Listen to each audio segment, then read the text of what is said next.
Tourists' cruel prank backfires when guards' commanding speech goes viral.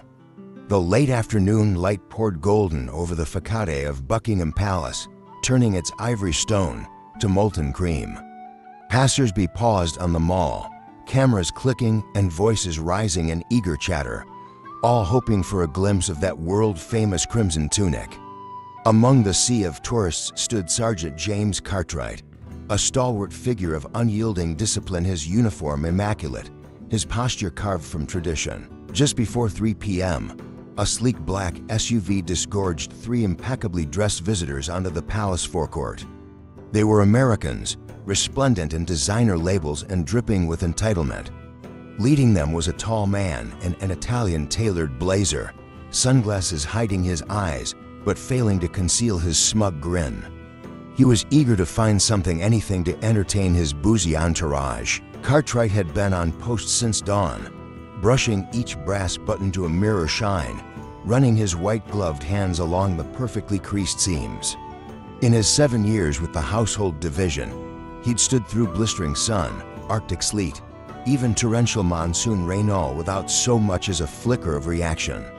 Today, he embodied centuries of ceremony, a living testament to the crown's unbroken vigil. As the Americans circled, the taller man Maxwell Hayes leaned forward and snapped an exaggerated selfie, pinning Cartwright's steely visage in the background. His friends roared with approval. A cluster of onlookers gathered, phones aloft. Cartwright remained motionless, but inside, he cataloged each detail, the way Hayes's Gucci loafers scuffed the stone floor, the hiccup of laughter escaping his companions, the faint stench of aged scotch on his breath. A beat passed, another, then, with a theatrical sigh, Hayes stepped forward and spat a thin arc of saliva, landing squarely on Cartwright's polished cheek. In that suspended moment, the bustling courtyard went silent. Even the rustling pigeons seemed to pause. Cartwright's world narrowed to the slick moisture on his cheek, the cool indifference in his eyes, the murmur of gasps rippling through the crowd. He did not flinch. He did not blink. Seconds stretched into eternity until a faint voice, carried on the shifting breeze, reminded him why he stood here. He had sworn an oath not to himself, not to the tourists, but to every soldier who ever stood before him in combat, to every comrade who on distant shores had given his life so that symbols of duty could endure. He reached up, fingers steady, and wiped the spit away with the back of his glove. The movement was slow, deliberate, even reverent. A hushed expectancy fell over the onlookers. Then, with the precision of a military drill, Cartwright snapped his head toward the palace gates and executed a perfect 45-degree turn.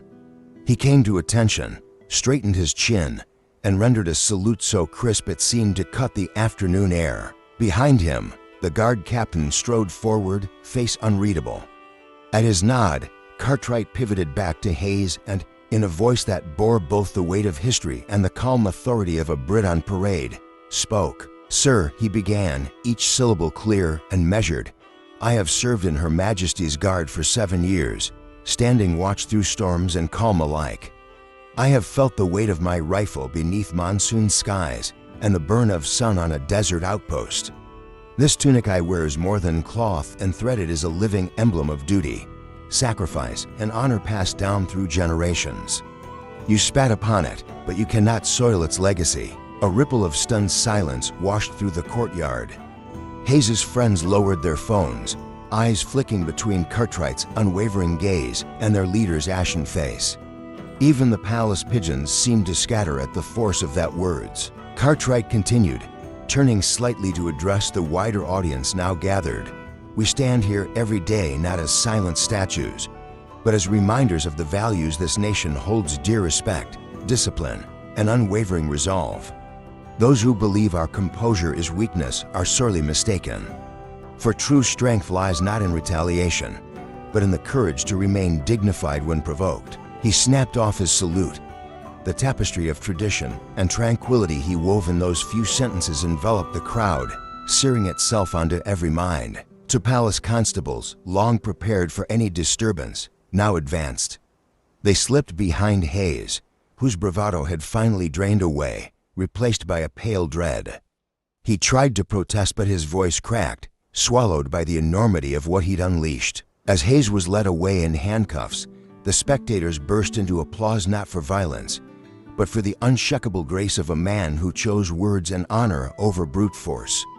Phones rose again, this time to capture Cartwright's unhurried return to his post. Over the next hours, dozens of clips surfaced online. Some juxtaposed the spit with Cartwright's ceremonial wipe. Others overlaid his speech against the silent tableau of the palace gates. Within the day, #Guard Cartwright trended worldwide. News outlets ran the footage alongside analysis of how one soldier's restraint had delivered a lesson in respect more powerful than any reprimand could. In London classrooms the next morning, children reenacted the scene on playgrounds, one child bowing stiffly, the other delivering Cartwright's lines with surprising solemnity. Dinner table conversations shifted from celebrity gossip to the meaning of tradition. Even travelers arriving at Heathrow asked, half smiling, whether they might be fortunate enough to witness the guard's famous stillness and steel. As for Maxwell Hayes, he emerged from court with a sentence of community service at a veterans' charity. In interviews months later, he confessed that scrubbing murals and serving tea to those who'd served had humbled him more than any fine or handcuffs could. But the true legacy belonged to the man in scarlet standing guard at Buckingham Palace. Day after day, Cartwright resumed his vigil uniform, immaculate, face composed, eyes forward.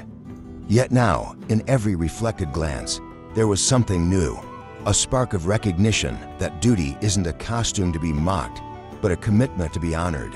And so, the gates remain watched, the guards stand still, and the world remembers. The greatest power is often shown in silence, and the noblest victory in restraint. What would you have done in Sergeant Cartwright's place? Could you hold your ground when provoked?